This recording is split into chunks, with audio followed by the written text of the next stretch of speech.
Yvan Rioufol? Oui, cela va de soi. J'imagine que la droite a évidemment en esprit d'aller manifester aussi, mais je ne suis pas sûr que la gauche était la meilleure...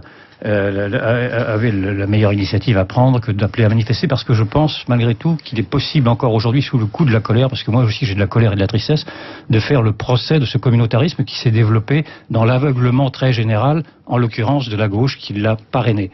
Et je pense qu'il est temps aujourd'hui de se rendre compte de ces mensonges successifs, de ces mensonges d'État qui ont encore été corroborés lundi lundi par François Hollande en disant que tout allait bien. Eh bien non, tout ne va pas bien du tout même. Et je pense qu'il est temps aujourd'hui d'avoir un peu de lucidité sur ce qui se passe. En effet, il y a une contre-société qui s'est développée, une contre-société qui s'est laissée submerger par un islam radical. Et c'est cet islam radical aujourd'hui qui survient dans l'hébétude générale. Or, cet islam radical a été décrit par certains dont j'étais, et je suis furieux de voir qu'aujourd'hui on découvre ce que l'on aurait dû voir depuis longtemps, et la gauche n'a pas alerté sur ceci. Et donc la gauche aujourd'hui appelle à manifester, c'est très bien, et j'irai aussi manifester, mais et en plus, et j'en termine, il faudrait également que manifestent et urgemment aujourd'hui tous les Français musulmans qui évidemment ne se reconnaissent pas dans cet attentat terroriste, sinon on va craindre effectivement les amalgames.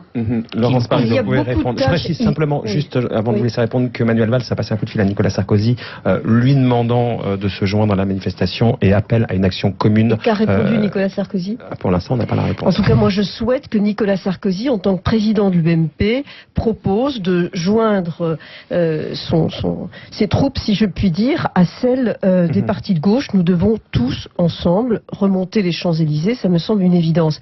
Yvan Rioufol, vous avez raison, il y a des sujets dont il faut absolument parler, que ce soit sur l'intégration et ce qui se passe dans les écoles ou ce qui peut se passer dans certains quartiers. Mais parler du communautarisme tel que vous le faites ce soir laisse entendre auprès de beaucoup de nos compatriotes qu'il y aurait un nombre significatif de Français qui se trouvent musulmans, sans être forcément d'ailleurs pratiquants, qu'ils soient pratiquants ou pas pratiquants, qui adhéreraient, vous laissez entendre qu'ils adhéreraient à cette folie terroriste. Non, je ne dis pas cela. Au contraire, je les somme presque aujourd'hui de bien nous faire comprendre qu'ils n'adhèrent pas. C'est évident qu'ils n'adhèrent pas. Rokhaya Diallo, vous êtes musulmane, hein, vous vous sentez directement concerné par ce que dit quand j'entends dire que nous sommes les musulmans de se désolidariser d'un acte qui n'a rien d'humain, oui, effectivement, je me sens visée. J'ai le sentiment que toute ma famille et tous mes amis musulmans sont mis sur le banc des accusés. Vous ne comptez pas vous désolidariser. Non, mais vous pensez vraiment que je suis solidaire? Excusez-moi, mais ce sont quand même des attentats qui sont commis par des gens qui se réclament de votre religion. Vous avez vraiment besoin que je verbalise le fait que je suis aussi choquée que vous? Effectivement, donc moi je suis la seule autour de la table à devoir dire que j'ai rien à voir avec ça. Un peu cette je suis extrêmement choquée parce que vous êtes en train de dire, Yvan Rioufol, et c'est ce qui crée la division. D'une part, vous exprimez en tant que catholique, qu'est-ce que ça veut dire? Je m'exprime en tant que citoyen. Oui, moi j'ai pas la casquette citoyenne. Moi je suis que musulmane. Si vous voulez bien, si vous voulez bien, c'est moi qui mène le débat. Si vous voulez bien, c'est moi qui mène le débat. Laurence Parisot pointe quelque chose de précis. Elle vous demande si vous vous exprimez en tant que catholique. Pourquoi voudriez-vous que Rokhaya Diallo s'exprime en tant que musulmane? Vous vous exprimez en tant que citoyen, elle s'exprime en tant que citoyenne. Le catholicisme a produit l'Inquisition et je me désolidarise de l'Inquisition. Le communisme a produit les goulags et j'imagine que les communistes se désolidarisent du goulag. L'islam est en train de produire un islamisme et je trouverais normal que les musulmans se désolidarisent de l'islamisme. Alors d'une part, Yvan Rioufol, je pense que vous avez été, je ne sais pas où vous étiez toute la journée, mais quand même les manifestations de condamnation de la part des musulmans ont été multiples, qu'elles viennent du Conseil. Je voudrais qu'on les voit. Qu'ils descendent dans la rue, avec tout le monde. Mais c'est pas écrit sur le visage des gens qui sont musulmans, vous ne savez pas? Non, c'est vous qui n'y êtes pas. Oui, c'est ça. Et puis on ne voit pas sur le visage des gens qu'ils sont musulmans. Sur les réseaux sociaux, Benoît Bagalleret, vous nous le disiez tout à l'heure, beaucoup de musulmans, évidemment, manifestent leur colère ce soir. Ils n'ont pas de petits panneaux sur les photos qu'on voit remonter en effet de la France entière. Désolé Yvan, mais en effet, les marées humaines vraiment de partout, 5000 personnes à Grenoble. Et puis je vous disais 2-3 Mais il y a des panneaux dans la manifestation, on les a dit, nos reporters les ont racontés sur cette antenne. Je suis musulman et je suis dans la manif, donc ça existe. Mais c'est cela qu'il faut entendre. On les a entendus, Hassan Choulgami tout à l'heure, l'imam de Drancy. Arrêtons de ressortir toujours Hassan Choulgami. Daniel Boubaker, le Conseil français, le collectif contre l'islamophobie. Si ça vous suffit, c'est très bien. Je pense que ça ne suffira pas à tout le monde. Je veux simplement terminer mon propos. Je crois que le terme d'union sur le feu d'une manière indigne à un moment inacceptable. Ne changez pas les responsabilités. C'est pas moi qui mets de l'huile sur le feu aujourd'hui. Si, c'est ce que vous faites. Tout le monde a invoqué. Il faut une épreuve de lucidité aujourd'hui et ne pas se tromper de coupable. Permettez-moi de terminer mon propos. Vous n'avez pas laissé terminer une phrase. Tout le monde a invoqué aujourd'hui la nécessité de l'union. Vous êtes le seul à incriminer une partie de la population en la rendant responsable. J'appelle à l'union de tout le monde. À la fois indécent, j'appelle à l'union des catholiques, des musulmans, des protestants, des juifs. Non, c'est pas ce que vous avez dit. Si, c'est ce que j'ai dit. Mais c'est ce qui a été lancé. On va voir comment ça a été compris par les autres polémistes dans Refait le Monde, notamment vous, Xavier Couture, quand vous entendez ce que vous entendez ce soir sur RTL. 10 heures après l'attentat de ce matin, ça vous inspire quel type de commentaire? Le premier commentaire que je ferai, c'est que je suis atterré qu'on soit déjà dans un processus d'opposition sur un sujet où on n'a même pas le nom des coupables. J'aimerais d'abord savoir si effectivement les tueurs qui ont assassiné des gens que je connaissais et que j'aimais, et vous me permettrez d'abord de rendre hommage à ceux qui sont morts, qui étaient des talents extraordinaires et pour lesquels j'ai une infinie peine ce soir pour eux et leurs familles, et je pense en particulier à un homme qui a marqué toute mon existence de lecteur, qui est Cabu, qui avait un talent absolument étonnant et avec une gentillesse personnelle qui était invraisemblable. Donc une fois que j'ai dit ça, je dirais que nous sommes en train de tomber dans le piège dans lequel on nous tend. Ce piège qui nous est tendu, c'est le piège de la division, c'est le piège de la fracture, c'est le piège de l'opposition, c'est le piège où l'on va essayer de dénoncer, de montrer, de désigner qui est le responsable. Je n'en sais rien. Honnêtement, je n'en sais rien. Moi, je n'en sais rien et on va faire une enquête. Ça, c'est le premier point. Le second point que je voudrais souligner, c'est que aujourd'hui, nous sommes en résistance. Bien sûr qu'il y a un terrorisme international. Bien sûr que l'on sait que pour l'essentiel, il vient d'un islamisme radical qui est hors des frontières et que peut-être a-t-il trouvé des relais à l'intérieur de nos frontières. Évidemment, monsieur Rioufol. Mais monsieur Rioufol, l'immense majorité de la communauté musulmane, elle est exactement comme nous. Elle est en résistance. Et je voudrais qu'aujourd'hui, aux musulmans, comme aux catholiques, comme à l'ensemble de la communauté, comme aux gens qui, comme moi, ne sont pas des gens religieux ni pratiquants, je voudrais simplement répéter qu'il y a une phrase du chant des partisans qui dit « Ami, si tu tombes, un ami sort de l'ombre à ta place ». Merde, qu'on fasse ça une bonne fois pour toutes et qu'on arrête de s'invectiver sur des sujets sur lesquels on pourra reprendre. Est-ce que l'éducation dans les banlieues est bien faite? Non. Est-ce qu'il faut réformer des choses? Oui. Est-ce qu'il faut essayer de mieux intégrer la communauté musulmane ou la communauté maghrébine? Évidemment. Est-ce qu'ils sont français? Oui. Est-ce que je me sens solidaire des musulmans aujourd'hui? Oui. Je suis deux choses ce soir. Musulmans et Charlie Hebdo. Yvan Rioufol? Non, je n'ai rien d'autre à dire que simplement je ne veux pas qu'on déforme ce que je suis en train de dire. Je suis en train de dire qu'il y a une obligation aujourd'hui d'unité nationale de tout le monde, toutes religions confondues. Mais vous êtes le seul, afin qu'il n'y ait pas d'amalgame, afin qu'il n'y ait pas d'amalgame, que les choses soient claires. C'est vous qui faites des amalgames. Non, les amalgames vont être faits par l'opinion publique qui vont désigner les musulmans en tant que tels comme étant responsables de cet attentat. C'est ce que vous ne voulez pas comprendre. Et c'est ce que j'essaie de vous faire comprendre. Ne leur suggérez pas.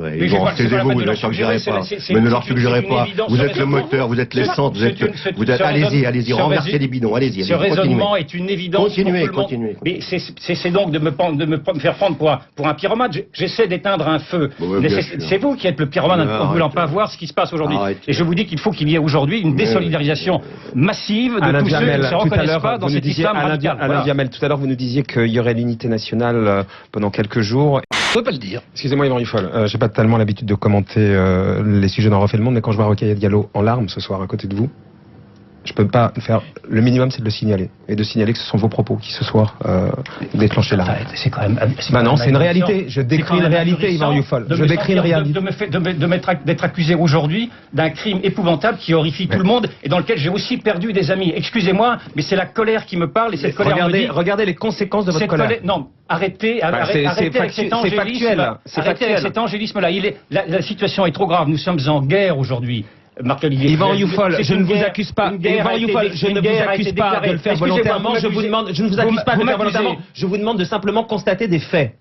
Mais ce n'est pas une preuve suffisante. Une guerre a été déclarée. Une guerre a été déclarée. Il faut savoir quels sont nos ennemis. Nos ennemis, c'est l'islam radical. Alors je vais vous poser la question autrement. Quand vous voyez, je vais vous poser la question. On l'a entendu. Je vais vous poser la question autrement. Quand vous voyez, en tout cas, de façon, excusez-moi, quand vous voyez, je peux aller au bout. Quand vous voyez, peut-être de façon pas attentionnelle, quand vous voyez qu'en tout cas ce type de propos provoque ça, ce que vous avez à côté de vous. Et les familles qui pleurent, excusez-moi, mais si je dois rentrer dans ce thème, dans cet argument-là, et les familles qui pleurent ce soir, vous y pensez ou vous n'y pensez pas? C'est quoi ce dérapage c'est quoi ce dérapage auquel vous vous provoquez? C'est pas un dérapage. Je vous répète que nous sommes en guerre. Nous sommes en guerre et qu'il faut savoir quel est notre ennemi. Et notre ennemi n'est pas les musulmans. Notre ennemi, c'est l'islam radical. Et pour connaître l'islam radical, il faut pouvoir l'identifier. Est-ce que je suis clair ou est-ce que vous ne voulez pas entendre ce que je dis? Quand tout à l'heure, peut-être que ce qu'on peut dire, c'est qu'il y a des choses qu'on croit et qu'on pense et qui ne sont pas bonnes à dire à certains moments. Eh bien, je l'ai dit, voilà. Ben oui. Si ce qu'on peut me reprocher, c'est que je l'ai dit. Parce que ce n'est peut-être pas à propos, ce n'est peut-être pas le moment. Et en effet, Mme Parisot a raison, ce n'est sans doute pas le moment, mais la brutalité est telle aujourd'hui qu'on considérait bien une chose, c'est que nous sommes aujourd'hui en guerre. Vous dénoncez et que cette guerre, il faut pouvoir y répondre. Vous dénoncez l'islam radical. Il faut arrêter de se cacher derrière son petit doigt. Comment ça, on n'a pas l'ombre de la preuve? On ne sait pas. On ne sait pas pour l'instant. Et d'autre part, laissez-moi aller au bout, s'il vous plaît. Vous avez beaucoup parlé, Yvan, on vous a beaucoup entendu, vous faites beaucoup de bruit, mais je vous dis simplement que, très honnêtement...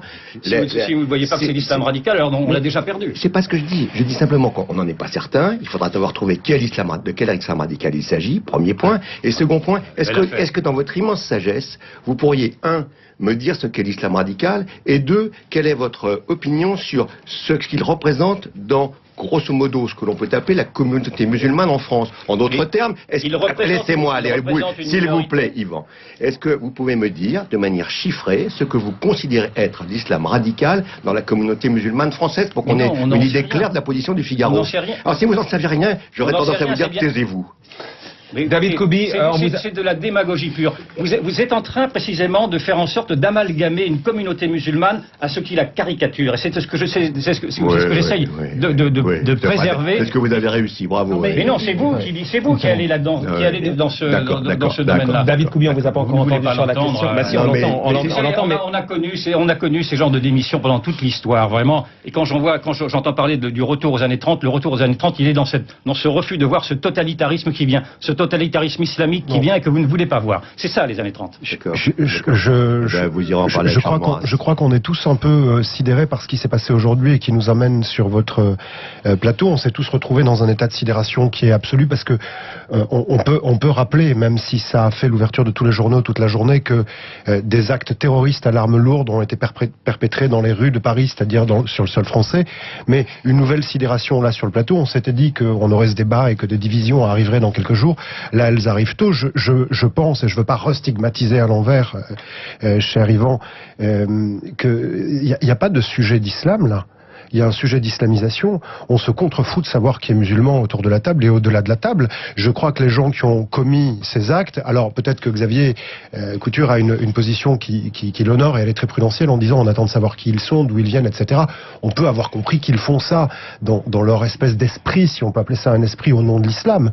Mais ces gens-là ne sont pas des musulmans. Ils ont été, c'est tout le contraire l'islam. C'est tout le contraire le Coran de ce dont on est en train de parler là. Donc ce qui est en train de se passer là, c'est un acte de guerre. La France est en guerre à partir d'aujourd'hui, de mon point de vue et du point de vue d'un certain nombre d'autres observateurs. Elle l'était avant, mais aujourd'hui elle l'est non pas parce qu'elle l'a déclaré, mais parce qu'elle l'a subi sur notre sol, à l'arme lourde. Des gens avec lesquels nous avons travaillé, que nous apprécions, ont été tués aujourd'hui. Je pense par exemple à Bernard Maris, qui était un économiste fort talentueux, qui était un homme d'une très grande humanité et d'un très grand courage. On est tous sidérés. Je le redis, aujourd'hui, c'est le temps des mots. C'est le temps de réévoquer avec des mots dont on n'a pas peur qu'ils tâchent, dont on n'a pas peur qu'ils soient gras, comme démocratie, comme respect de la démocratie, défense de la démocratie, défense de la liberté de la presse. C'est le jour où il faut dire ça, mais ensuite il y aura le temps des actes. Et au rang des actes, moi je suis venu ici pour dire une seule chose au-delà de l'hommage que je veux rendre à ces gens que nous apprécions et qu'on les ait connus ou pas pour ce qu'ils représentaient, parce qu'ils étaient des libertaires, parce qu'ils étaient des journalistes, parce qu'ils étaient des gens libres. Mais au-delà de ça, qu'est-ce qu'il va se passer avec nos jeunes qui sont français, musulmans ou pas, Yvan, et qui partent se radicaliser? On parle d'1 millier d'entre eux qui partent, et on a un arsenal judiciaire, 2 choses en droit. Ceux qui partent sont musulmans. Mais non, mais ça, on n'en sait rien. Il y a des gens qui sont convertis. Bon, arrêtez, vous êtes déjà assez enfoncés. On sait qu'il y a des gens qui sont catholiques, juifs ou autres. La lâcheté générale commence par le déni du réel. La lâcheté générale, ce sont les dénégationnistes que vous êtes aujourd'hui. Vous parlez de lâcheté, et moi j'ai envie de répondre par connerie, parce que là on n'est pas en train de parler. Mais on se fout des statistiques, elles sont fausses à 50%. La capitulation est déjà là. vous ne savez pas tous en même temps, on n'y comprend plus rien ce soir. Pour terminer, ce que je veux vous dire en 2 mots, c'est que ces gens qui partent, il y a une interdiction au départ, donc on a un arsenal judiciaire, notamment avec une loi de novembre 2014 qui a été réformée.